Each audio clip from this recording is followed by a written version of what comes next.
दोस्तों गजब की बात तो यह है कि हमारे धर्मनिरपेक्ष भारत में एक तरफ तो ऐसी सोच वाले लोग हैं जो कि लॉकडाउन में सोशल डिस्टेंसिंग खराब ना हो इस कारण अपने सारे त्योहार घर पर बैठकर मनाते हैं। लेकिन दूसरी तरफ ऐसी गंदी सोच वाले लोग भी हैं जो कि सरकार के हर फैसले में अपनी धार्मिक एक्टिविटी से अपनी उंगली घुसेड़ने की कोशिश करते हैं। ऐसे ही एक जनप्रतिनिधि माननीय सांसद होने के बावजूद भी देश में धार्मिक भावनाओं के साथ खेल के माहौल बिगाड़ने की कोशिश करता है। इसके बारे में जानने के लिए जुड़े रहिए हमारे साथ वीडियो के अंत तक। स्वागत है आप सभी का मयंक की बात में। दोस्तों अभी कुछ दिन पहले एक सांसद जी जो कि यूपी से समाजवादी पार्टी से सांसद हैं, वो कहते हैं कि हमें ईद मनाने के लिए परमिशन चाहिए, जबकि ये सांसद ये भी जानते हैं कि ईद पड़ती है शनिवार को और यूपी में वीकेंड वाले दिन लॉकडाउन रहता है। लेकिन ये सांसद फिर भी अपनी ऐसी नाजायज मांग रखते हैं। दरअसल में इस सांसद जी को इससे कोई मतलब नहीं है कि इनको परमिशन मिलेगी या नहीं मिलेगी। इनका जो मकसद है या इन्हें जहां तक अपनी बात पहुंचानी थी वीडियो के द्वारा, वहां तक इन्होंने शायद अपनी पहुंचा दी होगी। और ऐसे लोग इन सब बातों को अपनी वहां तक पहुंचाने में सक्सेस भी हो जाते हैं जहां से इनके वोट बैंक बनता है। ये माननीय सांसद इतना ही कहकर नहीं रुकते, शाम को आज तक चैनल पर आते हैं और डिबेट में कहते हैं कि सरकार कोरोना की वैक्सीन तो बना नहीं पाई, इसीलिए अब हमें कुछ करना पड़ेगा। और अगर सरकार 4-5 लोगों की परमिशन देगी तो उससे कुछ फर्क नहीं पड़ेगा। इसीलिए मस्जिदों में ज़्यादा से ज़्यादा संख्या में जब मुसलमान इकट्ठे होकर के नमाज अदा करेंगे तभी अल्लाह हमारी ज़रूर सुनेगा और तभी ये मुल्क बच पाएगा। भैया हम तो इतना ही कहेंगे कि हमें नहीं चाहिए तुम्हारा ये एहसान। पढ़ लें आपके, उसकी जरूरत ही नहीं फिर तो। वो कोई दवा तलाश करे, कोई वैक्सीन बनाए, बहुत अच्छी बात है, मैं कब कह रहा हूँ, लेकिन अभी तक कुछ नहीं हो सका। तो अब हमारे प्यारे सांसद जी, अगर हमारा देश वैक्सीन नहीं बना पाया और दुआ मांगने से अगर कोरोना वायरस खत्म हो जाता तो तुमने ये वाली बात दुनिया के 56 मुस्लिम देशों को क्यों नहीं बताई? या फिर ऐसी कोई क्रिया या ऐसा कोई काम किसी मुस्लिम देश ने किया है तो वो ही हमें बता देते।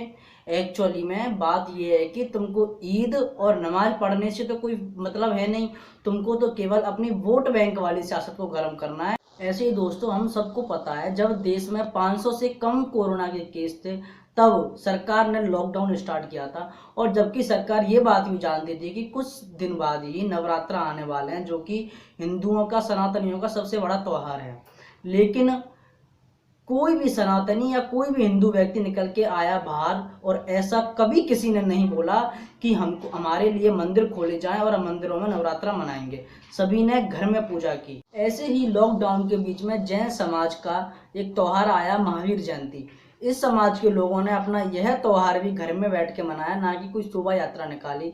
ऐसे ही अपन देखते हैं तो सिख समाज के नवे गुरु श्री गुरु तेग बहादुर जी की जयंती भी सिख समाज के लोगों ने घर पे बैठ के मनाई। और जो लोग स्वर्ण मंदिर पहुंच चुके थे वहां पर उन सभी श्रद्धालुओं को स्वर्ण मंदिर से कोरोना के कारण वापस लौटा दिया गया। ऐसे ही बुद्ध समाज का भी बुद्ध पूर्णिमा आई, उसको भी बुद्ध समाज के लोगों ने घर पे बैठ के मनाया। यहाँ तक कि कुछ अच्छे इस्लामियों ने भी अपनी जो ईद आई थी उसको भी अपने घर पे बैठकर ही नमाज अदा करी, ना कि मस्जिदों में भीड़ इकट्ठी। लेकिन कहते हैं ना कि तालाब में अगर एक गंदी मछली हो तो पूरा तालाब गंदा कर देती है। लेकिन हमारे इस तालाब में तो पता नहीं साला कितनी गंदी मछलियां भरी पड़ी हैं। अरे शर्म आनी चाहिए सांसद जी आपको ऐसी बातें करते हो। लेकिन दोस्तों अगर अपन देखें तो मुस्लिमों का तो एक त्यौहार आएगा ईद, जिसके कारण इन्होंने या फिर इन सांसद जी ने ऐसी मांग रख दी। लेकिन अगर सेम ऐसा ही बिहेव हिंदू भी करने लग गए जिनके तो रक्षाबंधन, दशहरे जैसे बड़े बड़े त्यौहार आना बाकी है, तो फिर देश में कैसा माहौल बन जाएगा। लेकिन हम सबको पता है कि अब तक हिंदुओं के बहुत बड़े त्यौहार निकले, लेकिन कोई भी व्यक्ति अभी तक बाहर निकल के ये कहने नहीं आया कि हम मंदिरों में जाएंगे, क्योंकि हम सबको आप सबसे प्यार है और हम अपने देश से प्यार करते हैं। इसीलिए मेरा तो आपसे बस एक यही निवेदन है कि जान है तो तभी अपन दोबारा आने वाला त्यौहार मना पाएंगे, वरना तो नुकसान तुम्हारा ही है। क्योंकि वैसे अपन देखते हैं तो आप सब लोग सड़कों पर, बस स्टैंड पर, एयरपोर्ट पर कहीं भी नमाज अदा करने लग जाते हैं, तो अब क्यों नहीं अपने घर में नमाज अदा कर सकते हैं? शायद आप सब समझोगे।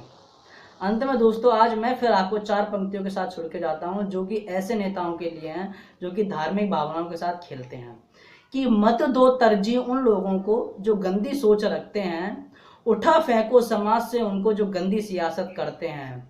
ये समाज के वो गंदे कीड़े हैं, ये समाज के वो गंदे कीड़े हैं जिनकी संख्या तो कम है लेकिन पूरे समाज को गंदा करते हैं। धन्यवाद दोस्तों। अगर वीडियो आपको पसंद आई हो तो प्लीज़ वीडियो को लाइक, शेयर और चैनल को सब्सक्राइब जरूर कीजिएगा। वीडियो को अंत तक देखने के लिए दोबारा आप सभी का बहुत बहुत धन्यवाद।